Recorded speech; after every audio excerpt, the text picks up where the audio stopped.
absen itu bilang ujiannya sama api kok. Jadi puji nama Tuhan. Terima kasih inilah kesaksian. Amin, puji Tuhan, saudaraku. Kemuliaan Tuhan. Benar saudaraku, apa artinya hidup ini tanpa Tuhan kita miliki ya, semua kita meninggal kita nggak akan membawa harta benda sedikit pun. Jadi kita bersyukur punya Tuhan, itu yang iman kita yang perlu kita bawa, kita bertumbuh di dalam iman pengenalan akan Tuhan, itu yang terlebih penting ya saudaraku. Mungkin ada yang mau lagi menyaksikan cinta kasih Tuhan atau Bapak, silakan Bapak. Kancane do bersaksi ngomong apa sejarahe, apa lelakone sing dirasake wis dikandhakake kabeh. Jelas ya. Nek taruhke jenenge manungsa urip mau pancen ora ilang masalah perkara lan beban. Mesti itu mbuh cilik, mbuh gedhe, mbuh semedengan mesti duwe beban. Niku jelas. Ya lanang ya wedok mesti duwe beban. Kados dene ibu kesaksianipun menika nyeritakake masalah suami. Puji Tuhan ibu taat. Masih pikirane eling kengetan Tuhan. Coba nek ora ndek Tuhan. Anjur-anjuran mungkin. Berarti wayo kok. Wong ki madu ki atine panas. Sing jelas mesti ngene. Melokrotaken suamimu ki mau wis mati, Bu. Mati. Terus saiki ibu ki mau ngijen niki namung nguwatke kesaksianipun derek niku nggih. Semanten ugi kula nggih ngalami. Ning kesaksian menika wau mboten sami. Perkawisipun mboten sami. Cilik, gedhe, semedengan niku mesti ning ora padha.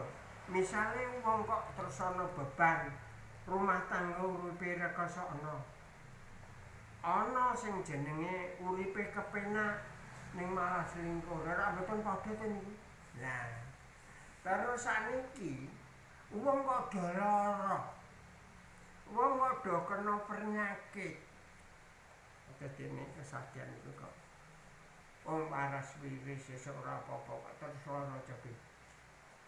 Ramboten padha kali kesaksian niku wau ta nyeritake rumah tanggane kaya ngoten niku sejarah. Nek niku jelas mboten kenal Tuhan. Kira-kira kaya geni barang diobong entek bakar kabeh. Nah, panas saat ini ning puji Tuhan bisa masih menghargai sing jenenge suami niku namine wanita sing setia kalian garwa ngaten nggih. Lah terus sakniki ngaten kula niki wau gandeng to ijik dikeki ambekan. Ambekan apa to urip. Anggere jek iso ambekan mesti urip. Ning nek wis ora ana ambekane mesti mati. Nek cara Surabaya ora mati ki matek. Lah terus saiki mumpung iki jek dikeki ambekan urip sing tekun, sing berfokus siji ora ana liya. Yesus. Percaya napa mbak? Yesus pegang. Malah sing penting awake dhewe aja megang. Tuhan yang pegang. Nek awake dhewe niku pegang kok iso lepas. Ning nek Tuhan sing megang ora iso lepas. Juru selamat hidup kekal niku mung siji niku kok. Kula mitani Alkitab liyane, kitab Arab maupun Jawa maupun Konghucu. Niku sing percaya lho. Biar foto tasih berlaku misalnya kaya Konghucu. Ning mboten bener, mboten pas kaya pangandikanipun sabdanipun Gusti Yesus. Mila aja padha digundheli ngandul. Kanan-kanan bujan jangan gandul Yesus ngene. Lah niku wau supaya kuat urip sampeyan niku besok mengalami urip kekal. Niki do kumpul niki sak sejatine niku nek secara jujur ora mikir soal urusan gepo, butuh liya-liyane ya uga dipikir. Nanging ora penting. Ora diutamake. Wis mesti ta wis. Nek wong iki mesti diberkati kali Gusti. Niku mesti. Mula wong jenenge apes cepet mati kali cepet urip. Niku jane prosesnya mau ngenten awake dhewe. Tenan yo. Prosesnya mau ngenten awake dhewe. Unine menungso niku wau apik karo elek milih ndi. Ning nek milih sing apik, sinajan rekoso sing ana napa, mesti ana pitulungan. Gusti mesti nolong. Rekoso sing kaya napa kados dene kesaksian kuwi Aster wau, rekoso mesti ditolong. Pasti niku ditolong. Ning nek jenenge wong salah, bilahi. Niku Alkitab juga. Mila kula sanjang ngeten menika wau nggih namung siji. Juru selamat niku rano liya-liyane kula niki sing pun wong tuwa metani Alkitab liya-liyane niku dadi sampah. Sing bener kula kaliyan jenengan niku wau bisa nggondheli urip yang kekal. Nek ora gondhel kuwi ana gunane apa direwangi berkumpul kaya ngeten nggih ta? Sing penting hidup kekal sing dicekel. Apa sing digondheli utawa sing dipercayai. Gusti Yesus mawon. Ana Bapak, ning kuasa Bapak itu sudah lingsir yang anak. Jadi berarti wong liya nganakake nek sing jenenge Gusti Allah wong Kristen kita lho. Kuwi kurang pengertian. Senajan kok ucapane telu ning wis menjadi satu. Ya kuwi mau kekuasaane ora ana liya-liyane. Mung garek siji Tuhan Yesus. Wis to. Kula niki urip ya ngalami rekoso ya ngalami penak. Ning barang pun kenal kali Gusti Yesus Kristus. Kula niki wong nggih pun nek mung urusan pengertian masalah sok langsung dunia tamat. Tamat. Nek cara wong liya jare ngarani dukun. Memang kula mau ngarani ngecakke pengertian niku nganti sembarang-barang lho. Sing rabi, sing mantu, sing ampun kadambenge kula rapal sing segalane cekel. Nyekel ngertos. Mandi lho ya. Mbah, aku kok lara. Kula niku duwe kayu. Jenenge kayu cendana unggul. Niku nek tak kum banyu kanggo ngombe sing lara kemone tak kum tak sambat jenenge ping 3 wis ora gelem muntuk mati. Nenek gelem muntuk urip yo urip tenan. Sebabe sampeyan kedadian. Mila nek masalah soal dunia niki wau kula sampun mangertosi lan rumiyin sampun belajar kalih guru-guru. Wong Jawa rumiyin. Saestu niku. Sing keampuhan apa mau diplathok ora apa-apa. Kula nggih duwe. Sing jeneng wis iku sak jodoh. Gandeng aku kepepeten ning Jakarta tak dol siji. Nyong. Tuku, mergo seragam tak duwe. Bola silet kono sing landhep siletin ora apa. Nanging sing jejek tak gawa karo susuhe kuwi. Bali. Lho, coba tampun wah werni-werni to masalah pengertian. Nanging tahun 85 kula diinjili wong Karangayu. Saestu niku. Lho kok kontal sembarang kalih pengertian niku. Lan jimat-jimat niku. Saestu kontal saestu. Kula saya nyimpen barang sing ampun siji mawon kok pendeta niku. Lah sampean niku wis percaya karo Gusti Yesus kok jek nyimpen brahala sing kaya ngono. Lho kok ngerti. Ini mboten Tuhan Yesus napa enggak? Lho ngerti. Ning barang niku kula buang lenyap ya ngerti. Niki ceritane kula niki. Mila kula kandha jaman dereng taun 85 Belum mboten kenal Tuhan Yesus, sing tak kenal setan lan iblis. Gadah mujizat. Nemung setan iblis demit layangan hal niku gampang. Nek neluke gampang. Ning sing ora gampang ana payu sing angker banget, payu angker banget, tak tegur. Tak tegur kok ora wis tak kandhani to guru kula. Nek wis mbok kek pecok bakal, pecoke no nyanggone kono nek lepas aja mbok tegar. Nah, tetep perlu lepas.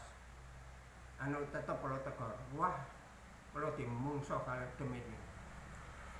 Moro tengene bakul ora jaman nggon guru. Setanan demit niku sampe sarajane. Niku digolek. Sapa sing ganggu anak buah? Niku kula krungu. Sing ganggu anak buahku tak balik kenyang asal usul. Kok kula kok mari. Nah usus kula niki diremet-remet kok. Niku kula takon. Dumbrape wong rekoso sing jeneng ora mangan kathok siji kal siji. Mboten mangan, mboten utuh, mboten duwe nganti kula rewang turu ning alas wong mboten duwe omah, mboten duwe napa-napa. Mboten ngombe, mboten ora. Kula njaluk mati. Lho ora dikeki ora ora keki mati mongko aku wis ora mangan ra ngombe.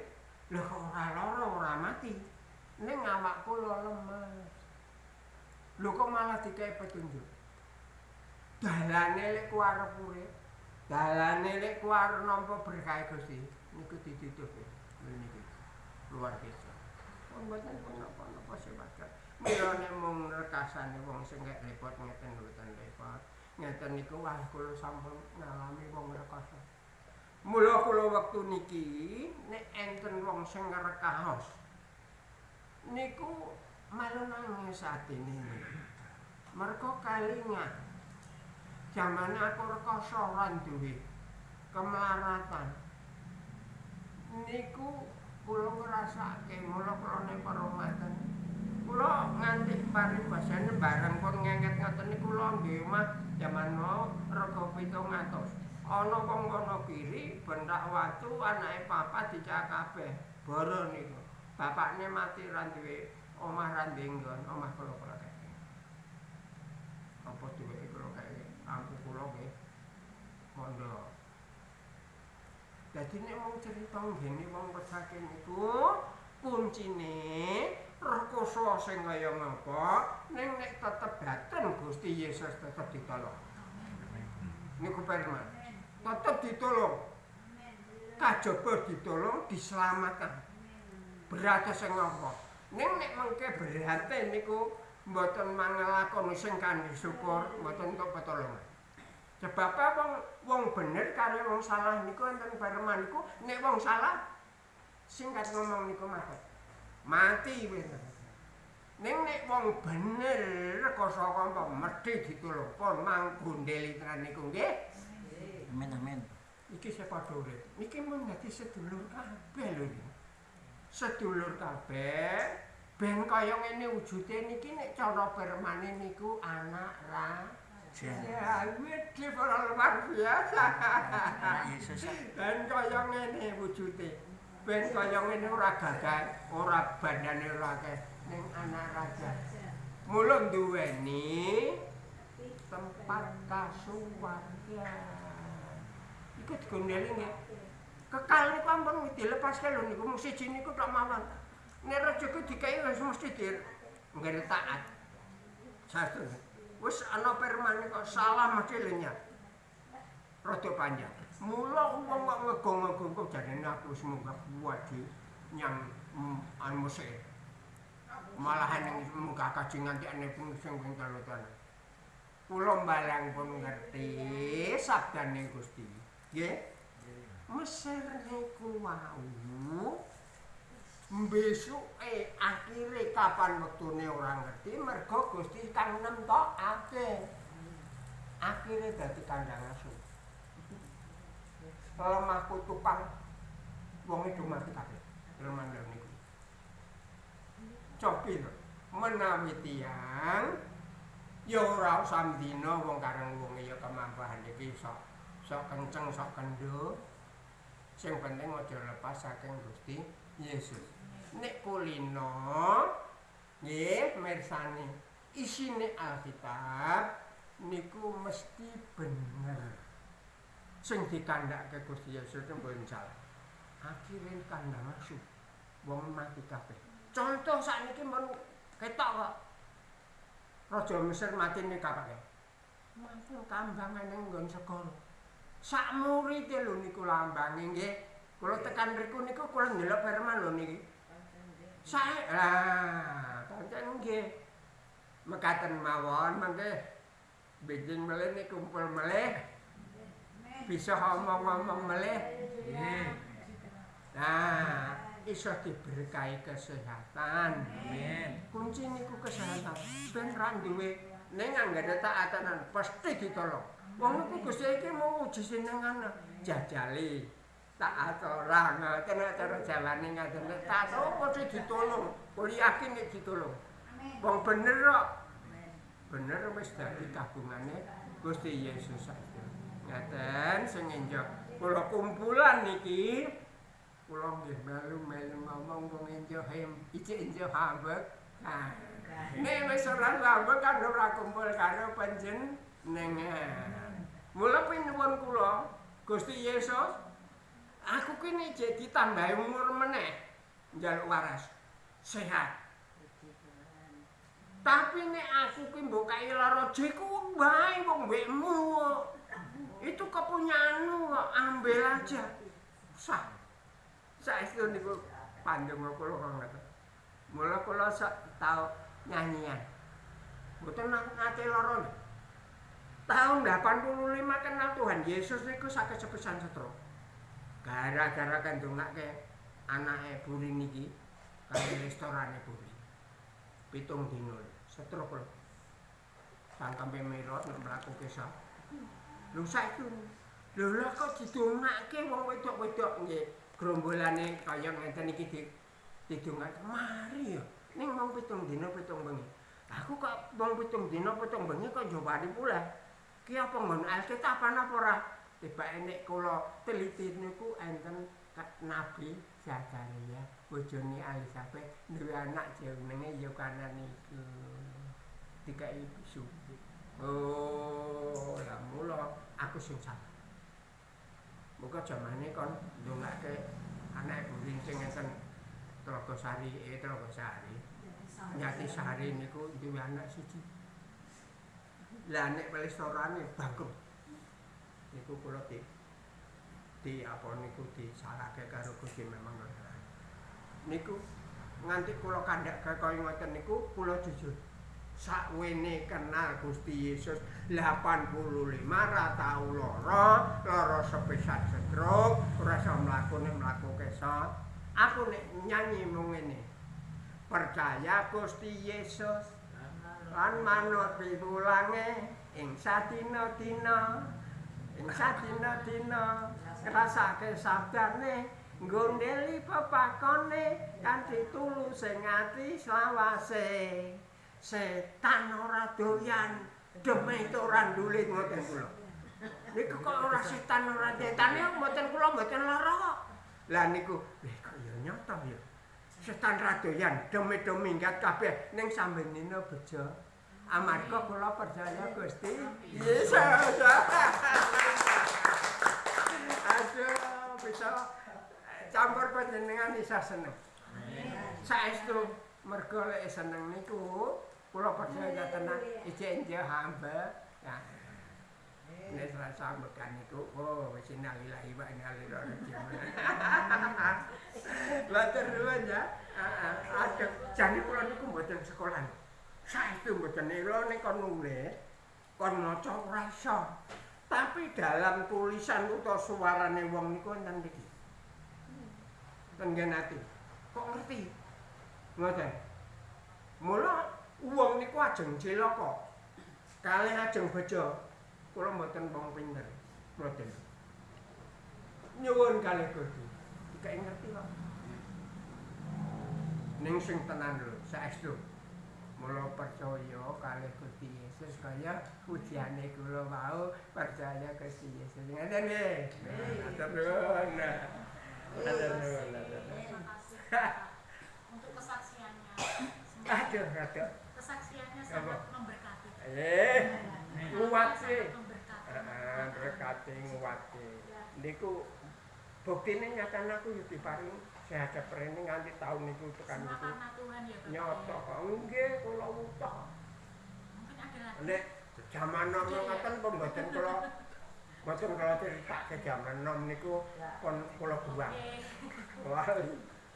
Sing kula critakake anugerah Sebelum kita sadane Gusti. mendengarkan firman Tuhan, Ya. kita mau menaikkan pujian kasih Tuhan tetap abadi, tak akan berubah sampai selamanya. Haleluya. Dan saya berikan kepada Andanya yang akan memberikan firman, akan menyampaikan kebenaran dari firman Tuhan. Kita mau menaikkan pujian kasih Tuhan tetap abadi.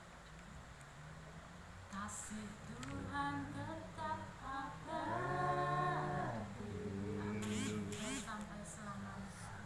Berubah sampai selamanya. Tetap percaya. Aku yakin Tuhan memberkati. Tuhan memberkati. Aku yakin Tuhan melindungi. Tuhan melindungi. Burung di udara Tuhan pelihara.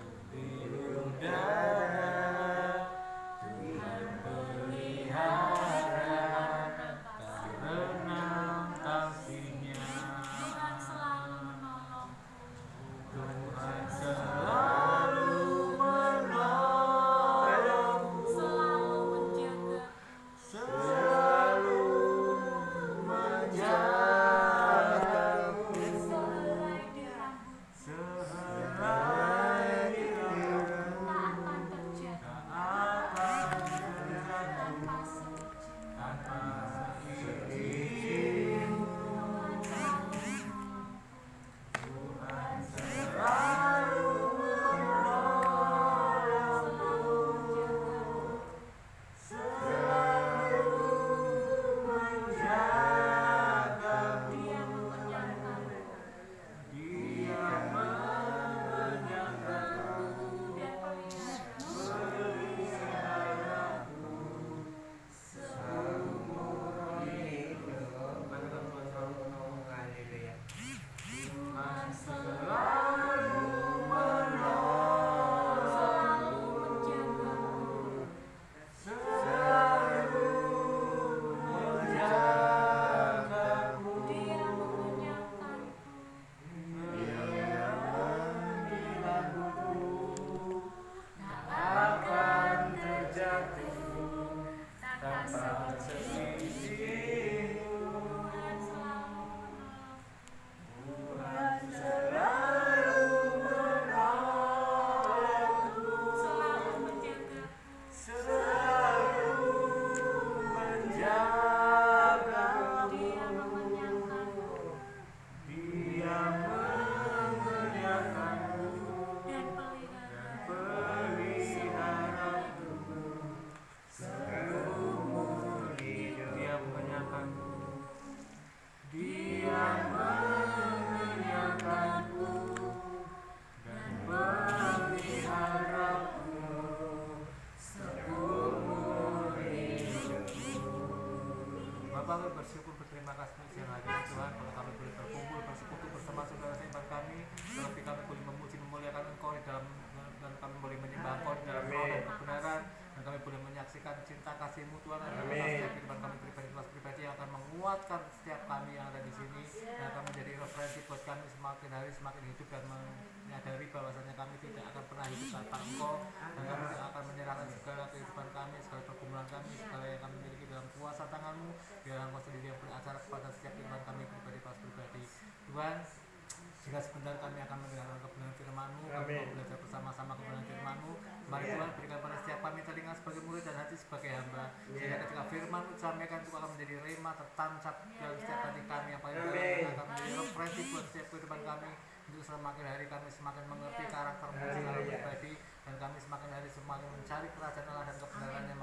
percaya semuanya akan kau tambahkan sesuai dengan kapasitas kami masing-masing. Terima kasih Bapak, kami siap menerima firman-Mu. Dalam nama Tuhan Yesus kami berdoa dan kami mengucap syukur, haleluya, dan siap yang percaya berkata amin. Tuhan. Halo, shalom saudara-saudara kasih Tuhan Yesus. Selamat siang, selamat bertemu kembali dalam suasana dan kondisi yang sungguh-sungguh amat luar biasa pada siang hari ini. Kebetulan siang hari ini Kosem sama Mbak Anas ada pekerjaan di Jogja, jadi tidak bisa hadir di tempat ini, di absen, dan tadi sudah menyerahkan tanggung jawab tugas pewartaan kabar keselamatan kepada saya. Sebetulnya memang rodo kesusu atau rodo kaget saya juga.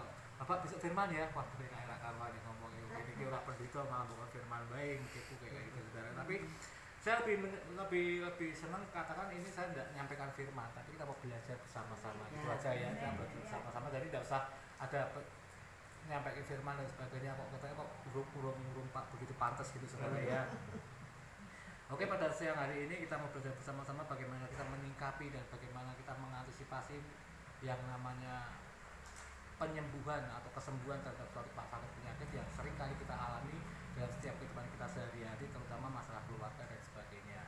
Kalau kita melihat situasi kondisi keadaan alam yang saat ini terjadi dalam setiap kehidupan kita ngerti panasnya minta ampun seolah-olah koyo nerokone bocor itu saudara ya. Kalau ada orang yang mengatakan itu mungkin nerokone bocor, panasnya secara umum. Nah, panas yang ekstrim ini menimbulkan banyak sekali kelemahan tubuh, menimbulkan penyakit yang disebabkan oleh virus, bakteri, mikroba dan lain sebagainya. Artinya wong gampang keserang penyakit, wong gampang mengalami kelemahan tubuh, wong gampang mengalami kesesakan, wong gampang mengalami kesulitan demi kesulitan yang terjadi dalam setiap kehidupan kita sehari-hari. Ada beberapa hal yang ingin saya sampaikan di sini, yang terutama untuk masalah-masalah yang menyangkut masalah sakit penyakit saudara. Ada beberapa sakit penyakit yang bisa didoakan atau bisa ditangking atau bisa. Seringkali kalau kita mengalami sakit penyakit kelemahan tubuh, kita seringkali ngomong sama pendeta, ngomong sama hamba Tuhan, kita ngomong sama teman-teman, aku betul dongake ya, lalu apa? Aku lorong ngeluh, aku lorong ini, didoakan, minta doakan, minta terkait di dalam nama Tuhan Yesus. Tapi saya mau katakan satu hal di sini yang ini saya titik beratkan adalah ada beberapa sakit penyakit yang tidak bisa hanya didoakan ataupun ditangking di dalam nama Tuhan Yesus sekalipun.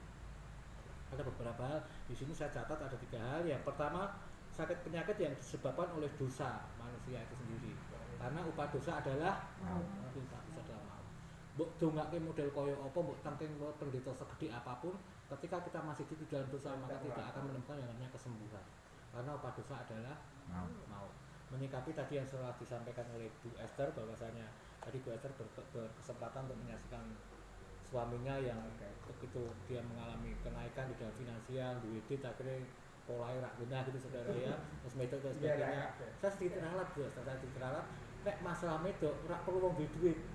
Saya mau kesaksian saudara, 8 tahun yang lalu saya pernah mengalami kejadian seperti suaminya Bu Esther. Wes ora duit, kere rak duit, rak urusan kebutuhan, tapi main wedokan. Itu saya. Ini saya benar-benar. Kalau saudara melihat saya sekarang sama istri, nek manggil saya, mama saya dan sebagainya, itu esensi. Akibatnya sekarang ini saudara-saudara ya. Tapi 8 tahun yang lalu saya mengalami, istri saya terutama keluarga saya mengalami pergumulan teramat sangat luar biasa dahsyat. Jangan dikira kalau jenengan saudara-saudara melihat saya seperti sekarang ini pelayanannya wow ya toh, kalau orang bilang kayak itu pelayanannya wow, kerjanya wow, kehidupannya wow, tapi ternyata latar belakang saya termasuk orang-orang yang boleh dikatakan babi, bener yang bener-bener babi. Karena diatur angeli minta ampun, didandanan model kayak apa, nek sing jenenge babi comberan, lari ke comberan itu pasti. Saya pernah mengalami hal di mana saya kecantol yang namanya WP Gombel saudara 8 tahun yang lalu, yang pada akhirnya membuat saya mengalami satu kejadian yang sungguh-sungguh sampai saat ini saya masih merasakan akibat dari perbuatan dosa saya. Saya termasuk orang yang tidak seperti laki-laki yang lain ya. Kalau laki-laki yang lain lebih senang minta maaf daripada minta izin. Jadi melakukan kesalahan dulu, nek konangan, maaf ya mah, aku sing salah, maaf. Aku enggak suka kayak gitu. Tanya sama istri saya. Aku lebih ngomong, "Mah, iku kira aku ngomong." Kenapa, Pak? Aku kepengen dibujuk kayak nah, itu porane ra mau jak apa tata kowe. Itu saya. Prinsip saya seperti itu. Ya, jangan saya jadikan contoh ya saudara, karena contoh elek, tapi karena memang itu yang pernah terjadi pada setiap kehidupan saya yang dulu-dulu, dan pada akhirnya saya mengalami suatu suatu apa ya, keterpurukan, suatu kelemahan, sesuatu yang Kekurangan. tidak pernah saya pikirkan sekalipun sebelum saya melakukan kegiatan-kegiatan itu. Ini berawal ketika saya berkumpul pada orang-orang yang notabene ya seperti kita ini ya, seperti kita berpersekutuan begini.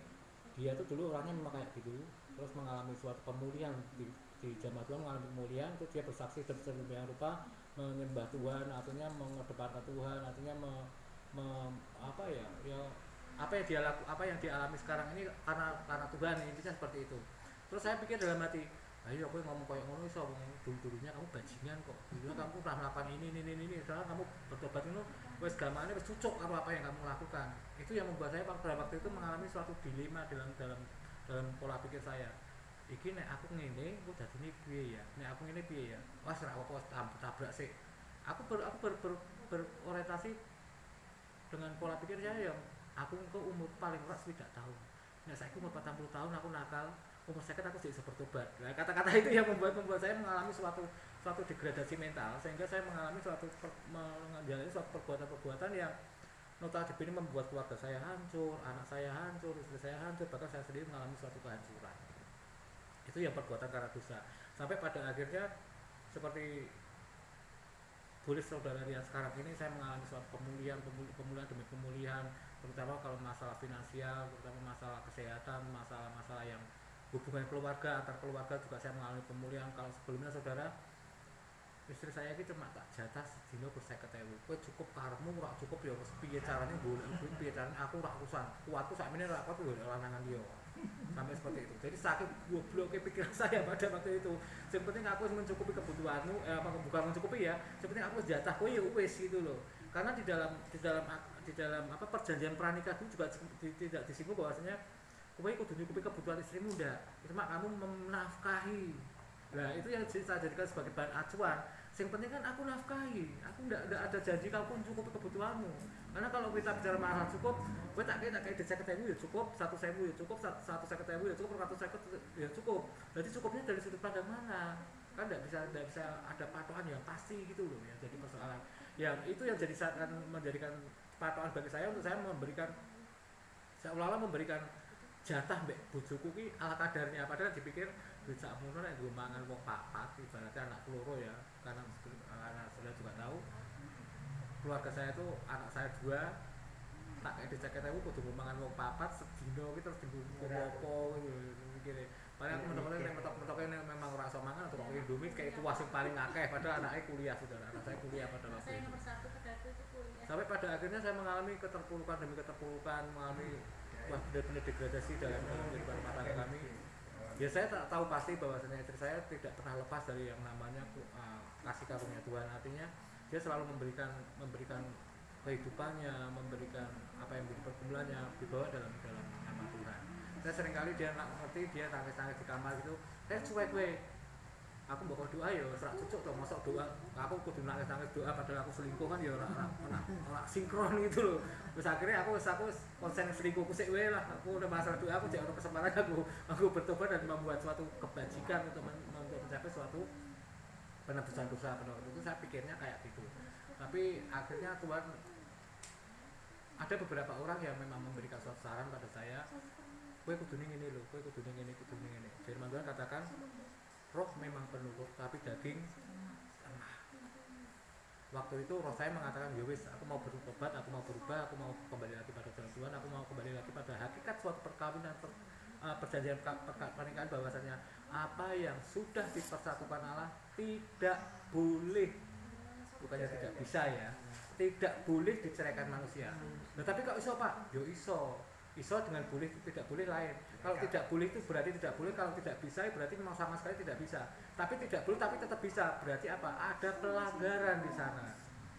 Ya, ibarat kata seperti ini, kalau kita ada di traffic light, lampu baju, kalau orang kita seringkali katakan seperti itu, bagi itu nek abang harusnya berhenti atau jalan. Berhenti toh. Berarti kan tidak boleh jalan. Bisa enggak kita jalan? Bisa enggak? Ya bisa. Kita jalan bisa, tapi konsekuensi yang kita hadapi adalah nek ora kecelakaan ya tetap kecekel polisi. Jadi ada perbedaan antara tidak boleh dan tidak bisa. Maka firman Tuhan katakan apapun yang sudah dipersatukan Allah tidak boleh diceraikan manusia. Tapi kalau saudara katakan itu, tapi tekan iso Pak. Ya karena kedegilan hatimu, kendablekanmu, kemurtatanmu, kowe sing ra iso kandhani akhirnya membisahkan yang tidak boleh. Tapi jangan salah, ada harga yang harus dibayar. Ada sesuatu yang harus kamu pertanggungjawabkan ketika kamu melakukan sesuatu yang tidak sesuai dengan kebenaran firman. Amin. Jadi ketika ada beberapa orang yang sempat ngadani, ini loh Pak, ini. Seperti tadi saya sampaikan bahwasanya roh memang penurut tapi daging lemah. Sampai pada akhirnya sebelum saya dikaruniakan kelemahan tubuh oleh Tuhan, saya ingat betul seminggu sebelum saya mengalami suatu kelemahan tubuh, saya ngomong sama Tuhan, Tuhan, aku ngerti aku ndablek. Aku ngerti aku ki wong sing ora gampang dikandani gitu loh. Saya itu degil, saya itu beban. Udah Tuhan gini aja wis, aku sak karepmu. Aku mau Tuhan kasih aku sesuatu yang membuat aku tidak bisa melakukan suatu kegiatan-kegiatan yang berhubungan dengan perselingkuhan, perzinahan, dosa-dosa maksiat dan sebagainya. Aku tidak mau terjun ke daerah situ. Tuhan beri aku sesuatu yang membuat aku tidak bisa kayak gini gitu. Pada akhirnya setelah seminggu setelah itu saya dikaruniakan Tuhan penyakit yang namanya diabetes mellitus. Dan wis wong kena gula ki apa meneh melakukan hubungan yang seperti itu. Ngrasake awake lara kabeh. Kegiatan yang paling enak di dunia ini adalah tidur. Benar saudara? Kegiatan paling enak itu paling enak wong enak. Itu pun tidak bisa dirasakan enak kanggo wong sing mempunyai penyakit diabetes mellitus. Karena apa? Nek meh turu piye? Awake limu-limu kabeh. Terus boleh kentol, seringkali saya kentol ini saudara ya. Ya jenenge apa? Kentol jenenge apa? Betis ya.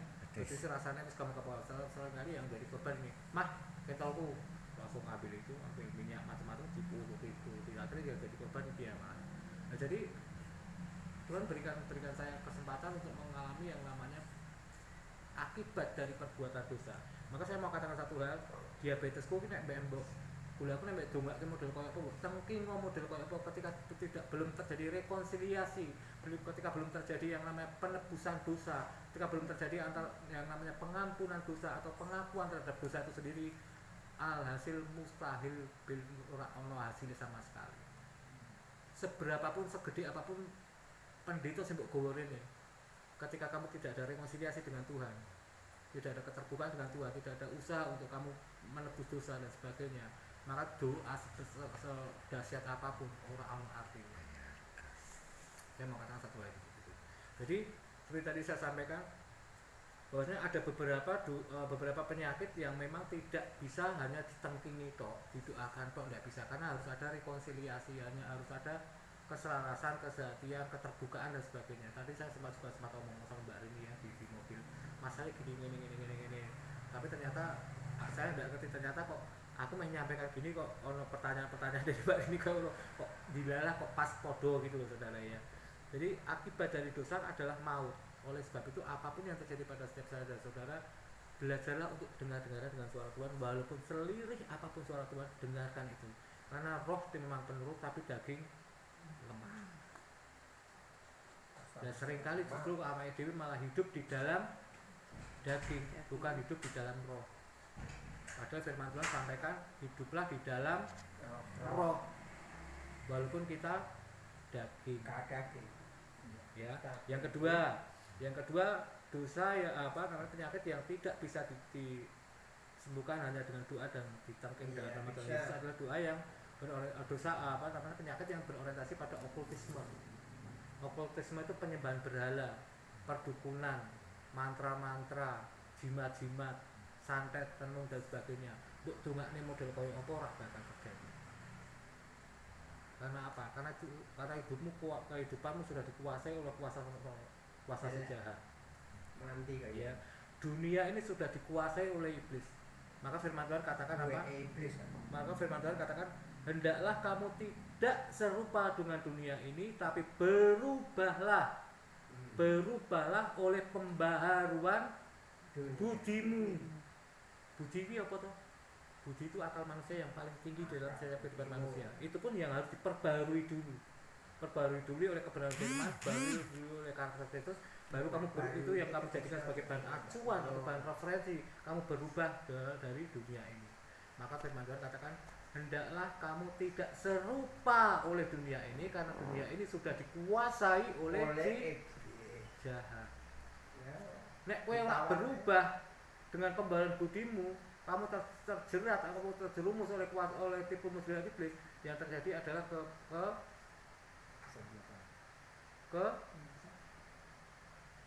kejadian yang akan membawa kamu kepada maut. Apa sih iblis membuat awake dhewe mengalami suatu kesempurnaan, mengalami suatu damai sejahtera, mengalami suatu sesuatu enak. Ada enggak sih? Ketika ada sekalipun itu seolah-olah kita mengalami suatu kemenangan, kita mengalami kesejahteraan, kita mengalami suatu kekayaan, kita mengalami sesuatu seenak dalam hati kita. Tapi jangan salah, segala sesuatu yang dari iblis pasti ada harga yang harus dibayar. Iblis bukan figur yang senang ngasih cuma-cuma. Iblis juga figur yang senang ngasih reward. Iblis nggak tipe figur yang suka kasih dengan darahnya dia terputus sakta, tidak bisa, tidak mau. Itu hanya pribadi Kristus yang mampu mengatakan seperti itu.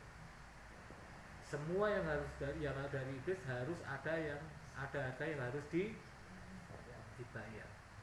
Iblis itu apa orang? Melek terus apa terus? Melek terus. Ya seandainya iblisnya sip-sipan, Mbak. Iblisnya sip-sipan. Ya, jadi jadi kalau sakit kita disebabkan oleh okultisme, oleh penyembahan berhala salah satunya kita menyimpan jimat-jimat, menyimpan mantra, pesugihan, santet dan sebagainya. Ojo sekali-sekali mbok dongake percuma. Ya mandi. Mbok dongake model kaya apa percuma. Karena apa? Sing mbok dongake apa? Sing mbok dongake kur mantrane, jimate dan sebagainya, tapi ketika kita masih menyimpan itu dan mengimani, menghidupi itu dalam kehidupannya awake dhewe, ora dadi. Harus kamu buang dulu, lepaskan dulu. Ora bedane kaya awake dhewe main rumah sakit. Rumah sakit giliran misalkan untuk dokter sopo, misalkan dokter Ramelan misalkan. Nomor 15, Pak Lukas masuk, Pak Lukas masuk. Sakit apa, Pak? Yo malah jawaban ya, "Lah Bapak sakit apa?" Lah dokternya kan jenengan kok malah tekon mbek aku iki maksudnya piye? Lah kan yo ora bener kok itu. Tekon sakitnya apa? Jawab sesuai dengan apa yang kita rasakan supaya dokter bisa menganalisa dan mendiagnosa. Nek kon buka kelambimu ben di stetoskop. Buka kelambi ora gelem nginang-nginang kok. Ditekone sakit apa yang dirasakan apa ngomongnya ini padahal ketemu loro ya, tadi aku bilang sama Mbak Ridi padahal ketemu loro, terus ngomongmu lah sakit apa? Ini utang gatel-gatel. Oh itu panu itu, Mbak dikekal panak. Oh tangmu ora bakal mari. Karena sebetulnya kamu rasakan ketemu tapi kamu tidak mau terbuka, kamu tidak mau melepaskan. Sehingga diagnosa dokter tidak mau melakukan sesuai dengan apa yang kamu inginkan, apa yang nantinya akan dijadikan sebagai sarana obat untuk mengatasi penyakitmu, ora bakal jadi. Maka yang dibutuhkan sekarang ini ketika okultisme itu terjadi dalam setiap saya dan saudara, lepaskan, ambil keputusan dalam hatimu, ambil keputusan dalam jiwamu untuk melepaskan okultisme, melepaskan jimatmu, lepaskan mantramu, lepaskan pesugihanmu, lepaskan perdukunanmu. Karena firman Tuhan katakan apa? Aku adalah Allah yang pencemburu, ojo mbok selingkuhi. Dan nek Bu Esther wae diselingkuhi ndak mau, bojoku selingkuhi ndak mau, pokoknya Tuhan Allahmu. Karena perselingkuhan akibatnya memang sangat-sangat menyakitkan. Dan dampak yang ditimbulkan dari perselingkuhan adalah dampaknya luar biasa, dahsyatnya, kerusakannya luar biasa. Karena ini berorientasi tidak hanya saya sama istri saya. Ketika saya mengalami perselingkuhan, jadi dalam dunia perselingkuhan, saya mengalami buruk tidak hanya aku dengan istri saya, tapi anakku juga ikut. Anak-anakku ikut mengalami yang namanya kutuk perselingkuhan, kutuk perzinahan, kutuk percabulan, kutuk dosa perzinahan dan sebagainya. Makanya saya mengambil keputusan, saya memutuskan, patahkan, ikat, tolak dan buang ke samudera raya setiap kutuk-kutuk nenek moyang, kutuk perselingkuhan, kutuk perzinahan, kutuk percabulan, kutuk-kutuk yang tidak sesuai dengan kebenaran firman, aku patahkan di dalam nama Tuhan Yesus, lepas entek nih gue aku Pak. Jadi anakku tidak mengalaminya. Ya. Jadi jangan pernah mengambil suatu keputusan atau mengambil suatu bagian di dalam okultisme atau penyembahan berhala yang berorientasi pada kekuasaan dan kemampuan iblis yang gede-gede. Memang iblis seolah-olah kita mengalami yang namanya jawaban dari setiap persoalan yang awake dhewe. aku di masalah ini wis gone dukun kan dukun kula ini saya rada mati lah bayari piro enteng bayari gampang sak pawe padahal dukun ki nek didoni cek dukun ora didoni ora rukun nek pawehmu gur sithik ya garape gur sithik dadi hasilnya juga ora merasa maksimal tidak sama seperti Tuhan gitu ya saudara ya lah akhirnya datang ke dukun kuwi hasilnya apa seolah-olah kita mengalami kedamaian, seolah-olah kita mengalami jalan keluar, seolah-olah kita mengalami kunci di dalam masalah kita. Tapi jangan salah, ada ndak harga yang harus kita bayar ketika kita mengalami atau menyerahkan setiap pergumulan kita pada perdukunan ataupun okultisme? Ada ndak harga yang harus dibayar? Itulah persoalan itu. Dan jangan salah, harga yang kita bayar tidak hanya berupa finansial, tapi kutuk. Itu yang lebih lagi akan menghancurkan setiap kehidupan saya dan saudara, bahkan sampai ke 7 turunan anak cucunya awake dhewe. Itu sing parah, sing medhi. Nek gur bayar secara finansial rasane langit utange sapa sik misalnya radio itu utange sapa sampai kurang sampai 1 juta sekalipun mau bayar dukunnya selesai. Tapi kutuk perdukunan itu akan menghingga dalam setiap kehidupan kamu sampai anak putumu akan mengalami yang namanya kutuk perdukunan. Selama itu tidak kamu lepaskan, tidak mengambil satu keputusan untuk melepaskan kutuk itu, maka itu akan berakibat akan berimbas pada anak putumu besok-besok. Ora tambah rekoso urip awake dhewe. Ya, gitu saudara ya. Makanya hendaklah engkau kuat di dalam Tuhan, di dalam kekuatan kuasanya. Terus yang selanjutnya bagaimana supaya kita lepas dari dalam jerat iblis, akui dan alami serta lihat status kita tuh apa. Kita tuh adalah anak-anak Allah. Kita sudah ditebus oleh darah anak domba yang kudus dengan darah yang mahal dan dibayar lunas. Maka ketika waktu itu jam 3 sore ya saudara, jam 3 sore ketika Yesus hampir wafat, dia disalib, dia katakan sudah selesai. Walaupun pada perkataan sebelumnya dia katakan Eloi Eloi lama sabachthani, ya Allahku Tuhanku mengapa engkau meninggalkan aku. Secara manusia Yesus merasa ditinggalkan, tapi ketika ada darahnya tercurah sebagai darah penebus dosa, dia mengatakan sudah selesai. Dan saudara tahu waktu itu ketika Tuhan katakan sudah selesai, terjadi gempa yang teramat sangat luar biasa, tabir saat terbelah menjadi 2 dari atas sampai ke bawah. Artinya apa? Inisiatif pendamaian, inisiatif untuk berdamai itu bukan dari saya dan saudara sebagai orang berdosa, tapi dari Allah. Oke, awake dhewe sing gawe salah, awake dhewe sing gawe dosa, tapi Allah yang berinisiatif untuk mengadakan pendamaian karena begitu besar cinta kasihnya terhadap saya dan saudara, sehingga dia mengaruniakan anaknya yang tunggal supaya setiap orang yang percaya kepadanya tidak binasa, melainkan beroleh hidup yang kekal. Akui itu, alami itu, kita tuh anak Allah.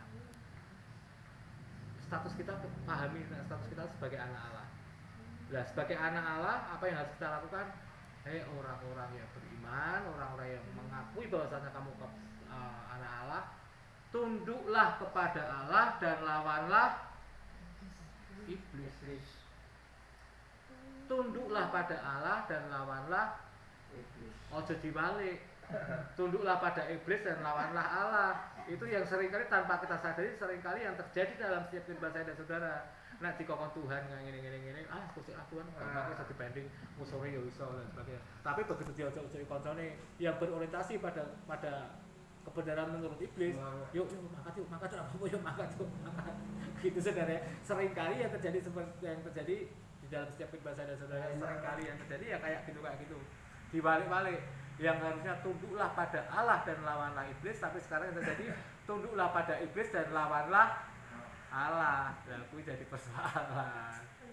Makanya hal-hal sing koyo ngene iki mbok dongakno model koyo apa, mbok tengkingno model koyo apa, ya ora ana hasile, percuma. Sia-sia. Terus yang selanjutnya sakit yang tidak bisa hanya ditengking dan didoakan, sakit yang berasal dari diri sendiri. Awake dhewe sing gawe. Lho apa ana to Pak awake dhewe kok gawe lorone awake dhewe? Ora goblok jenenge akeh. Lah wong mabuk kudune ditambani diobati ya to, kepengin ben ora mabuk, ana sing malah justru kepengin mabuk. Malah menurut aku. Ya toh, minum-minuman keras, obat-obatan terlarang, melakukan kegiatan-kegiatan yang ora jelas, terus disuntik kono kene, disuntik terus dilebokke apa dan tak jelas tak mudah. Nek seperti itu sakit-sakit yang disebabkan oleh diri sendiri seperti itu tidak akan pernah bisa ditambani, tidak bisa diobati hanya dengan doa dan tangking. Lah carane piye, Pak? Harus ada pendamaian. Awake dhewe kudu berdamai dulu dengan diri kita sendiri. Kontrol. Akui dan sadari bahwasanya kita adalah bait Allah. Firman Tuhan sampaikan, katakan barang siapa merusak bait Allah, maka aku akan membinasakannya. Barang siapa merusak bait Allah, maka Allah katakan aku akan membinasakannya. Dan tidak tahukah kamu bahwasanya tubuhmu adalah bait Allah? Firman Tuhan jelas. Nek merusak bait Allah, nek merusak tubuhmu, maka Allah sendiri juga yang akan membinasakan hidupmu, membinasakan kehidupanmu. Firman Tuhan seperti itu. Nah, carane ngotori kita bait Allah dengan melakukan kegiatan-kegiatan yang berorientasi pada dosa. Seringkali kita mikirin gini, wong makanya Firman Tuhan sampaikan bukan apa yang masuk di dalam mulutmu yang menajiskanmu, tapi apa yang keluar dari mulutmu lah yang menajiskanmu. Kegiatan-kegiatan yang najis, perbuatan-perbuatan yang mengandung unsur-unsur dosa, yang nantinya berorientasi pada kehidupanmu, menggunakan tubuhmu sebagai perbuatan-perbuatan itu sama saja dengan merusak bait Allah. Iya. Karena Firman Tuhan katakan ketika engkau merusak bait Allah, maka Allah akan membinasakannya. Bicara masa dibinasa berarti masih ada enggak? Wong orang kalau sudah binasa masih ada enggak kesempatan untuk kembali lagi pada sesuatu yang lebih baik lagi? Tidak mungkin bisa karena sudah binasa. Bicara masalah binasa, bicara masalah kematian. Bicara masalah kematian, bicara masalah binasa. Maka iblis seringkali kita mengerti bahwa iblis itu hanya datang untuk membunuh, mencuri dan hanya keburukan, kematian, pencurian yang itu iblis apa namanya buat dalam setiap kehidupan saya dan saudara. Yang kedua yang membuat ataupun yang membuat sakit kita tidak bisa ataupun tidak bisa hanya sebatas didoakan ataupun ditengkingi adalah kepahitan terhadap orang lain, kepahitan pada saudara-saudara kita, iri hati, dengki, terus kecederaan dan sebagainya. Hal seperti itu yang memang seringkali membuat rusakin ngawake dhewe. Akhirnya awake dhewe mengalami satu kesakitan, seringkali kalau kita sakit hati atau seringkali kalau kita kepahitan, dampak dari kepahitan yang teramat sangat luar biasa adalah benih-benih atau meningkatnya sel-sel kanker dalam tubuh manusia. Kepengin? Nek ora kepengin gampang, ojo ono kepahitan. Lepaskan pengampunan, buang kepahitan, bersihkan dirimu. Karena firman Tuhan seperti kalau saat ini orang firman Tuhan saudara, firman Tuhan ini lagu-lagune wong Jawa, lagune wong dunia. Ditambah norono rene, tiwas dedowo larane nanging tombo sejatine are rasa mung awake dhewe. Tiwas mbok gawa rorone bawa ke sana ke sini mencari kesembuhan, mencari kesegaran, mencari kedamaian, ora ono artine. Ora nemu kesembuhan, ndak menemukan damai sejahtera, ndak menemukan jawaban dari kunci kehidupanmu. Ora wurunga apa? Awake dhewe sing bisa menyembuhkan. Sing nambani ku ora awake dhewe. Dengan cara apa? Hilangkan kepahitan, hilangkan iri hati, hilangkan kedengkian, kecemburuan, pencederaan, ilangke kuwi, resiki hatimu. Makanya seringkali bojoku sorry. Jadi saya seringkali kalau ngomong, kalau saya emosi bener-bener emosi itu tuh seringkali masih meledak-ledak saudara. Resiki hati apa ya seringkali dalam hati ya saudara. Resiki hati kentangmu kowe gak ngomong gampang ora karuan. Aku sing ngrasake tapi memang lambat laun seperti ini memang butuh yang namanya proses saudara. Nggak bisa yang namanya baik orang langsung dek blek baik, nggak bisa. Jadi segala sesuatu adalah proses. Mengalami proses. Persoalannya sekarang mau nggak kamu diproses. Terus kita juga harus punya yang namanya apa ya, kalau orang bilang kita harus melihat ada perubahankah dalam hidup kita untuk menuju ke proses itu sendiri. Karena aku diproses, ya sebenarnya aku ngomong berubah, lah berubahmu sampai di mana prosentasenya?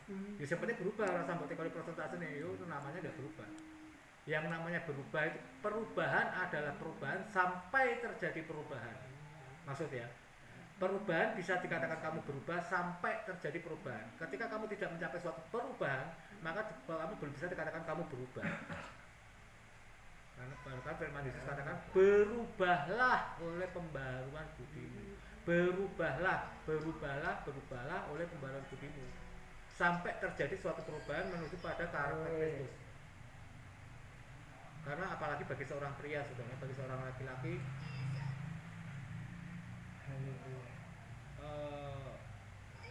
bagi seorang laki-laki itu kemarin apa ya? Aku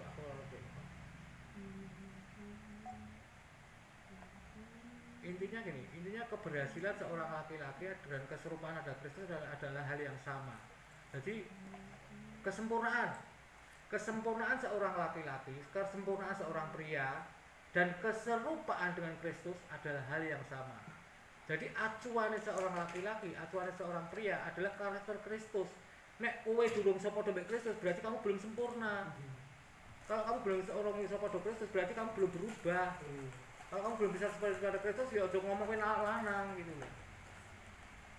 Jadi kesempurnaan seorang laki-laki dan keserupaan dengan Kristus adalah hal yang sama dan ini tidak bisa diganggu gugat. Makanya Yesus katakan, maka belajarlah padaku karena aku lemah lembut dan rendah hati. Belajarlah padaku karena aku lemah lembut dan rendah hati. Pikulah kuk yang kupasang dan belajarlah padaku. Maksudnya apa? Maksudnya awake dhewe kudu padha mek Yesus. Nek Yesus mlakune rono ya awake dhewe kudu mlaku rono. Nek Yesus mlakune rene ya kudu mlaku rene. Aja kaya aku mek Pak Fani kae saudara ya. Aku mlaku rono, Pak Fani mlaku rene. Akhirnya tarik-tarian saudara ya. Tarik-tarian ngono terus akhirnya kan repot akhirnya ya toh. Kita tidak bisa menemukan yang namanya kasih sejati dan menemukan yang namanya kasih karunia. Ya. Yang selanjutnya adalah bagaimana kita bisa mengalami yang namanya damai sejahtera, bangun hubungan dengan Allah. Artinya piye to kok bisa sekarang bangun hubungan dengan Allah? Ya memang sebuah bangun hubungan dengan Allah ya dikorelasikan dengan apa yang tadi saya sampaikan. Status kita tuh opo sih? Statusnya awake dhewe kan anak-anak Allah. Tunduklah pada Allah dan lawanlah iblis. Kalau dikorelasikan dengan bagaimana hubungan kita dengan Allah, ya jelas katakan tunduklah pada Allah. Terus kalau kita katakan kita anak-anak Allah, lah hubunganmu piye antara bapak be anak iki kepiye umume? Apa bapak be anak iki hubungan ngomong-ngomongan komunikasi nek pas butuh tok. Rukun mau ora? Nah, nek pas butuh tok atau dalam tanda kutip ada hubungan yang berorientasi pada kualitas bukan kuantitas. Bukan jumlah hubunganmu, bukan jumlah interaksi hubungan kita, tapi kualitas dari hubungan itu. Ada penyembahan, ada pujian, ada doa, ada saat teduh dan sebagainya. Ya. Kalau itu ada dalam setiap kehidupan saya dan saudara, jangankan untuk doa untuk setiap sakit penyakit saya dan saudara, bahkan sakit penyakit pun wes wegah manggon tanpa didoakan wes wegah manggon. Cuma terkadang dalam tanda kutip Tuhan izinkan itu terjadi supaya terjadi yang namanya pembelajaran. Tuhan juga ingin tunjukkan bahwasanya kita adalah manusia fana, bukan manusia yang penuh dengan kuasa. Kita adalah manusia fana yang tidak lepas dari yang namanya keterbatasan. Kita manusia fana yang tidak lepas dari kelemahan. Kita manusia fana yang tidak lepas dari keterpurukan. Tuhan ingin tunjukkan bahwasanya aku yang mempunyai kuasa di langit dan bumi. Aku yang punya kuasa di surga dan di bumi. Dan saat kita adalah anak-anak Allah yang secara otomatis kita mengetahui status kita sebagai anak Allah, tunduk pada Allah dan lawan iblis, lakukan dan adakan hubungan-hubungan yang berkualitas terhadap Tuhan. Seperti halnya awake dhewe hubungan dengan bapak awake dhewe piye, hubungan dengan wong tuane awake dhewe. Iya. Iya. Ini bisa dilihat ketika kita berhubungan dengan anak kita atau berhubungan dengan bapak-bapak awake dhewe sing ning dunya. Nek hubunganmu mbek anakmu wae wis apik ning gone ning dunya wis apik, yang kelihatan sudah bagus, alhasil insyaallah ning dhuwurmu pasti apik, bisa dipastikan. Bisa dipastikan. Tapi kalau hubunganmu antara keluargamu mbek anakmu wis ora apik, bagaimana kamu punya hubungan yang baik terhadap Tuhanmu yang tidak kelihatan? Mau hubunganmu sing mbek wong sing kelihatan aja kamu tidak bisa baik. Orang iso akur kok. Bahkan ketemu mbek anake iso mrengos, bapak anake ketemu bapake iso mrengos. Mosok me apik mbek Tuhan yang tidak kelihatan kan hal yang mustahil. Haleluya. Itu bisa kita lihat dari sudut pandang gitu. Dan mulai saat ini bagaimana kita mau belajar untuk merekonsiliasi diri kita sendiri, bagaimana kita mau berdamai dengan diri kita, mau berdamai dengan sesama, dan bagaimana kita berdamai dengan Allah. Karena firman Tuhan katakan, ketika kita berdamai dengan sesama, berdamai dengan sesama, hidup di dalam persatuan dan kesatuan di dalam saudara seiman, maka seperti urapan di minyak di kepala Harun turun ke jangkutnya dan kejubahnya turun. Ya, firman Tuhan disitulah akan berkat-berkat dicurahkan. Maka harus ada kesatuan dengan sesama, ada kesatuan dengan Allah, dan ada rekonsiliasi hati dengan diri kita sendiri, ada pendamaian dengan diri kita sendiri. Jangan ada okultisme, penyembahan berhala, jangan bermain-main dengan dosa, karena bagaimanapun yang namanya dosa harus ada yang harus dibayar. Dan upah dosa adalah puji Tuhan, pada saat ini saya mengalami suatu pemulihan yang teramat sangat luar biasa, saudara. Saudara boleh konfrontir apa yang saya sampaikan pada istri saya. Nah sekarang, nek dulu saya dijatah bojoku cuma saya ketemu dino, saya bisa rotok munggah sithik, dan perlu saudara ketahui bahwasanya sak apik-apike wong, sak hebat-hebate wong, sak bagus-bagusnya orang, sak sempurnane orang, pasti masih ada sisi buruknya. Itu pasti, wis ora usah dipungkiri. Amin. Lah, ketika saya mengalami suatu perubahan, artinya saya maunya aku ngene, saiki aku ngene, saya maunya aku hidup dalam dosa, hidup dalam perselingkuhan, hidup dalam perzinahan, hidup dalam okultisme, penyembahan berhala dan sebagainya. Ketika saya mengambil suatu keputusan untuk masuk di dalam ranahnya Tuhan, masuk dalam kuasanya Tuhan, pasti masih ada sisa-sisa ataupun masih ada sisi buruk di dalam hidup saya. Tapi puji Tuhan saya mempunyai suatu metode atau cara-cara yang cukup unik, saudara, cukup unik supaya saya tidak terjerumus di dalam dosa lagi dengan cara begini. Jadi ketika pikiran saya buruk saya muncul lagi, aku kok kepengen berzina ya, aku kepengen ngombe-ngombe meneh ya, aku kepengen melawan suatu tindakan-tindakan yang ora apik ya. Lah ketika itu muncul dalam pikiran saya, terus Allah dana kanggo kuwi kira-kira piro? Misalkan aku nek dana kanggo berzina misalkan 100. Duit 100 tak jikuk sik, tapi ndak saya pakai berzina, saudara. Tak berikan sama istriku. Ya, kena berkat kowe. Iki duit apa, Pak? Ya wis kowe berkat. Jadi kalau saya kepengen minuman keras, dana minuman keras piro ya? 50.000, ya 50.000 tak jikuk, tapi ndak saya berikan minuman keras. Tak jikuk tak kakek bojoku ono berkat. Lho ki apa Pak? Wis kowe wae. Jadi lucunya gini, ketika saya melakukan seperti itu ya, melakukan hal yang memang lucu itu ya, saudara, lucu tapi menurut saya cukup menginspirasi. Itu adalah keuntungan saya tidak melakukan dosa lagi, dan saya bisa memberkati orang yang memang seharusnya saya berkati, tepat pada sasaran itu. Daripada duit 100 tak kakek wedokan kae, terus aku duit untuk dosa anyar, mending tak kakek bojoku, aku didongake terus akhirnya apa? Saudara boleh tanyakan pada konfrontir pada istri saya, berkat kok dilalah kok ono wae. Berlipat. Karena apa? Ketika kita minta pada Tuhan, terus ora dikei, bukan berarti kita tidak punya iman loh. Bukan berarti Tuhan tidak punya kasih loh. Cuma karena kita tidak punya kapasitas untuk menerima berkat Tuhan. Seringkali itu koyo. Lah nek kowe dikei 100.000 malah wis mbok ngombe, bagaimana Tuhan mau kasih kamu uang 1 juta? Ngombemu semakin akan geledak rasa balik malahan kowe. Makanya Tuhan tidak pernah kasih uang kamu 1 juta. Yang penting semuanya supaya Tuhan berkati kita apa tuh? Kembangkan dulu kapasitasmu. Ora mungkin kowe duwe gelas cilik, gelas gelas sakmene kamu minta air sak ember rak bakal Tuhan kasih. Nggak bakal Tuhan kasih bludak-bludak rak ono artine. Ya bagaimana kita bisa mendapatkan mendapatkan air sak ember? Ya kembangkan kapasitasmu, ganti gelas itu jadi ember gitu loh. Yang jadi persoalan seperti itu. Terus kedua, pendelegasian masalah berkat itu sendiri. Berkat itu mbok delegasikan dengan cara yang benar apa ora. Nek entuk dicitik wae urung-urung wis mbok buslo. Mbok srangseng nganggo hal sing rak penting daripada hanya sekedar butuh beras mergo anakmu nangis ora di beras, tapi mbok ngeslo. Yo jangan harapkan besok-besok ada berkat yang lebih lagi.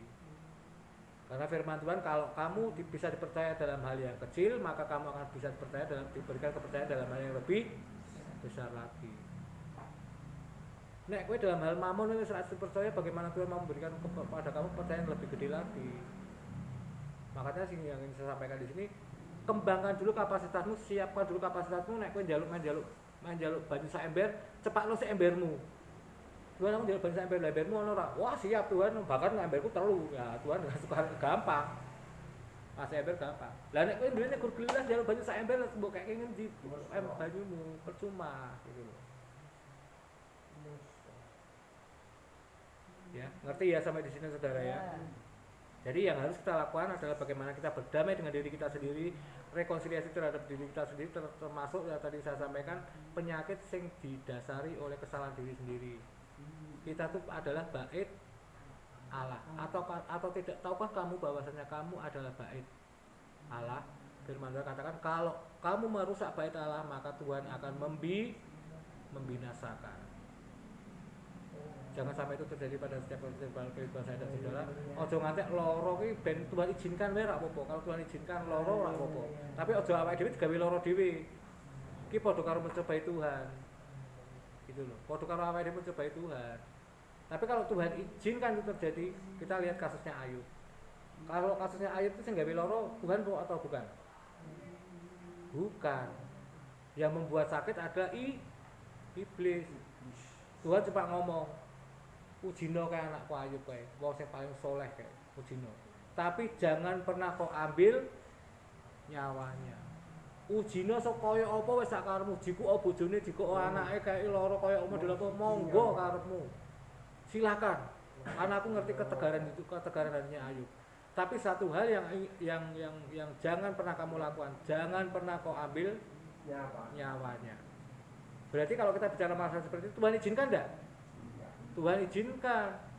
Tapi Tuhan enggak buat itu sakit. Yang membuat sakit, yang membuat kesengsaraan, yang membuat nolongso adalah iblis.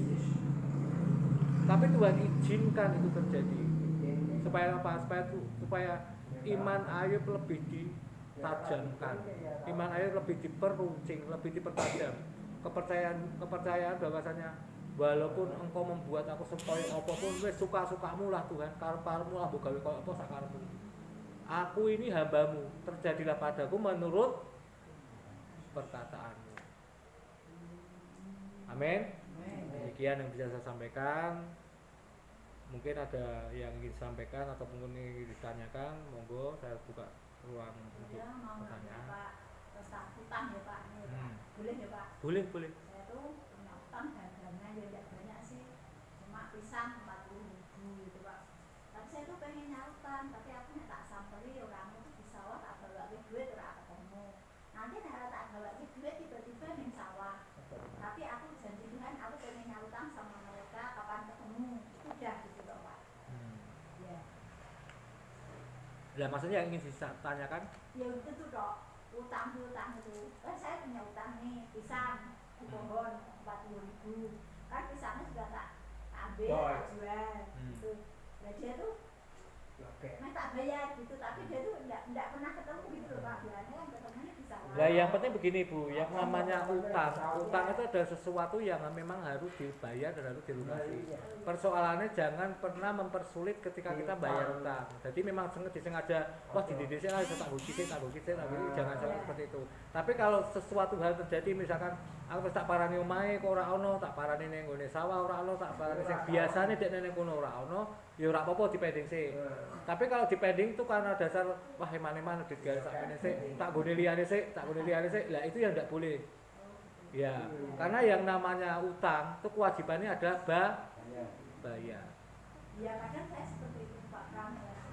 Jualan kecil-kecilan ya Pak. Ya, Kamu gula ya bayar kok orang ngomong ini tak bayar sih memang seperti itu harusnya nggak boleh ya Pak. ya itu yang tidak boleh.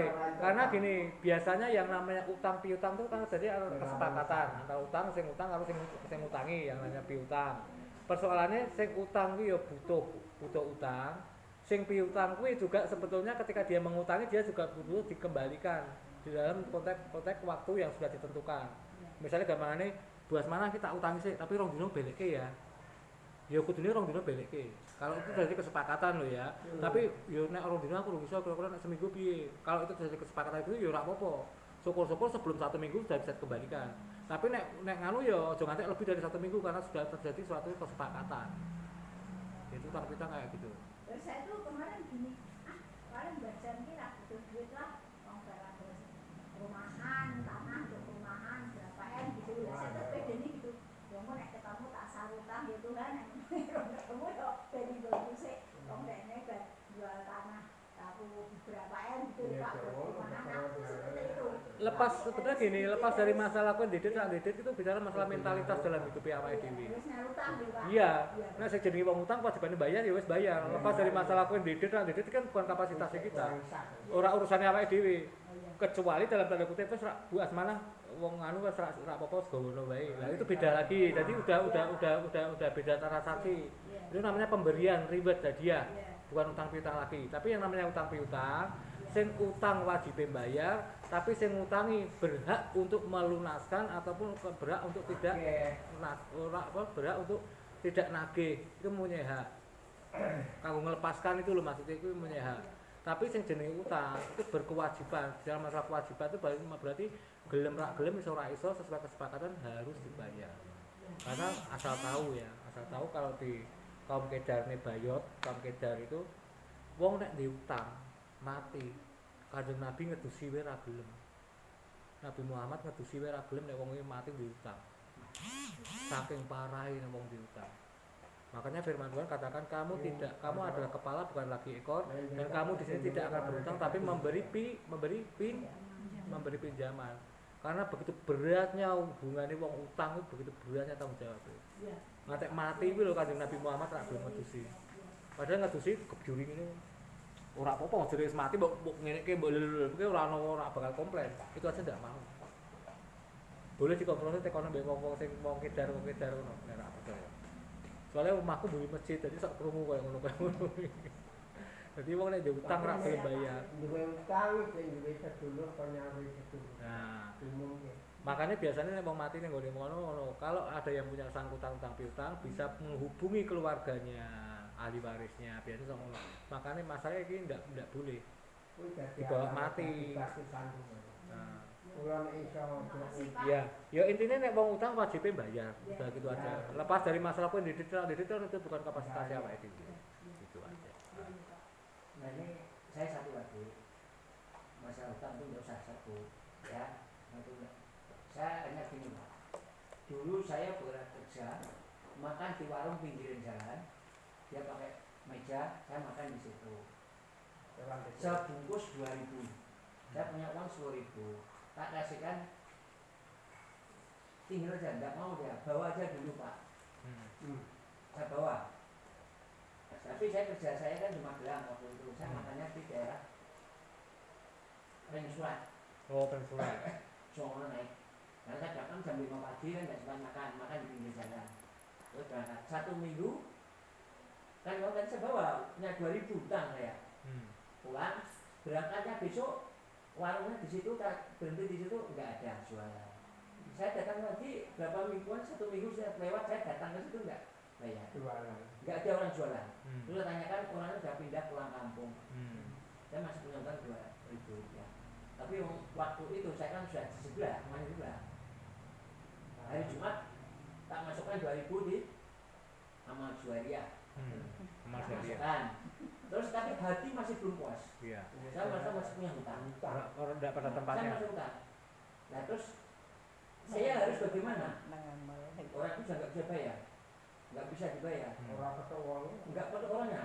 Nah terus Saya bilang sama istri saya, alah nanti kalau ada orang nenek-nenek lewat minta-minta kasih aja itu untuk mereka. Kamu tapi sampaikan, bilang bayar nasinya mbok atau mbah ini untuk kamu. Sah. Itu berapa lama itu saya masih agak tenang. Tapi sampai sekarang pun saya merasa masih punya utang 2.000 untuk orang tua nasi. Dari kekuasaan saya kan masih belum, karena belum ketemu orang. Terus saya mau belajar tadi yang disampaikan oleh Pak Pram, masalah sakit penyakit, masalah banyak ya. Itu memang kita seorang anak Tuhan, kita tuh harus punya rasa bijaksana. Nah, bijaksana itu yang bagaimana? Ya, kita bisa menilai. Seperti tadi saya utang, saya nggak rela, masih belum ketemu. Saya ada rasa bijaksana, ya kan? Terus kalau orang